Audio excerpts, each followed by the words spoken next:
అలాగే ఈ కార్యక్రమాన్ని ఇంత విజయవంతంగా ఇక్కడ ఆర్గనైజ్ చేసినందుకు బాబురావు గారికి, అలాగే సార్ వెంకట్రావు గారు, వీరిరువురికి కూడా అందరి తరపున హృదయపూర్వక ధన్యవాదాలు తెలియజేసుకుంటున్నాను. జగన్మోహన్ రెడ్డి ఇప్పటి వరకు క్రైస్తవ ఓటు బ్యాంకును మాత్రమే టార్గెట్ గా చేసుకుని రాష్ట్రంలో రాజకీయాలు నడుపుతూ వచ్చాడు. ఆ విషయం మనందరికీ తెలుసు. క్రైస్తవ సమాజానికి నేను ఒక విషయం చెప్పాలి అనుకుంటున్నాను. బైబిల్ని, రాజ్యాంగాన్ని వేరువేరుగా చేసి చూడండి. క్రైస్తవ సమాజం ఎవరైనా సరే, బైబిల్ అనేది మన మనసుకు సంబంధించిన విషయం. మనం నలుగురు ఎక్కడ కూర్చున్నా ఏ మతాన్నైనా ప్రార్థించవచ్చు, ఏ దేవుడినైనా ఆరాధించవచ్చు, మన కోరికలు ఏవైనా సరే మనసులో భగవంతుడికి విన్నవించుకోవచ్చు దేవుడికి. కానీ రాజ్యాంగం అనేది ఈ సమాజంలో మనతో పాటు ఉన్న అన్ని కులాల్లో మన స్థానం ఏంటి, మనం ఏ విధంగా ముందుకెళ్ళాలి, మనం చదివించుకుంటున్న పిల్లల భవిష్యత్ ఏంటి, తర్వాత ఈ సమాజంలో మన రక్షణ ఏంటి, ఇలాంటి అన్ని అంశాలతో ముడిపడింది భారత రాజ్యాంగం. ఆ రాజ్యాంగాన్ని మనకు అందించింది కూడా మన దళిత జాతుల్లో నుంచి ఉద్భవించిన ఒక వెలుగు కిరణం డాక్టర్ బిఆర్ అంబేద్కర్ గారు. అలాగే ఆయన తర్వాత పూలే గారు కానివ్వండి, కాన్సీరామ్ గారు కానివ్వండి, తర్వాత క్రియాశీలక రాజకీయాల్లో పైన బొమ్మ తెలుసా మీకు ఎవరికైనా? అంటే విగ్రహాలు ఆయన ఉండవు కాబట్టి ఎవరికి తెలియకపోవచ్చు. తెలుసా? జగజ్జీవన్ రామ్ గారు తెలుసా? మన జాతులందరికీ ఈ రోజు మనం తీసుకుంటున్నట్టు అన్ని సంక్షేమ పథకాలకి, అలాగే వ్యవస్థలో మన కోసం ఏర్పాటు చేసినటువంటి ఎన్నో సౌలభ్యాలకి ఆది పురుషులు వాళ్ళంతా వాళ్ళు కల్పించిన హక్కులే వాళ్ళు మనం అందరం అనుభవిస్తున్నాం.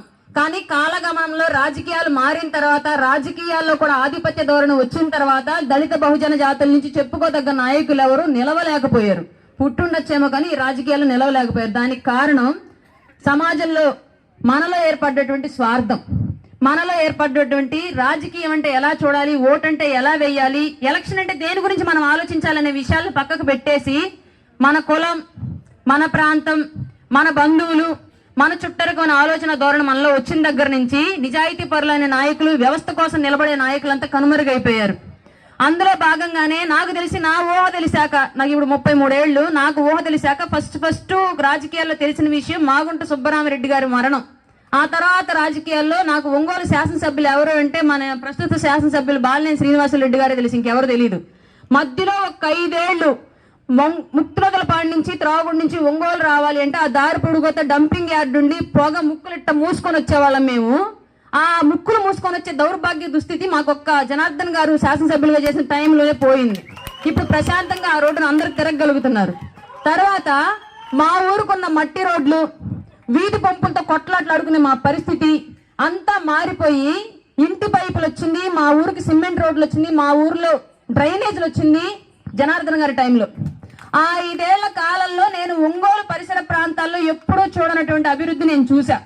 అంతకు ముందు చూడలేదు, మళ్ళీ 5 ఏళ్లలో, ఈ 4.5 ఏళ్ళు 5 ఏళ్ల కాలంలోనూ చూడలేదు. ఈ విషయం మీ అందరికీ తెలుసు. కొత్తగా నేను ఇప్పుడు జనసేన పార్టీ నుంచో లేదంటే జనార్దన్ గారికి మద్దతుగానో మాట్లాడాల్సిన అవసరం కూడా లేదు. ప్రతి ఒక్కళ్ళు మనం అందరం గమనించిన విషయం ఇది.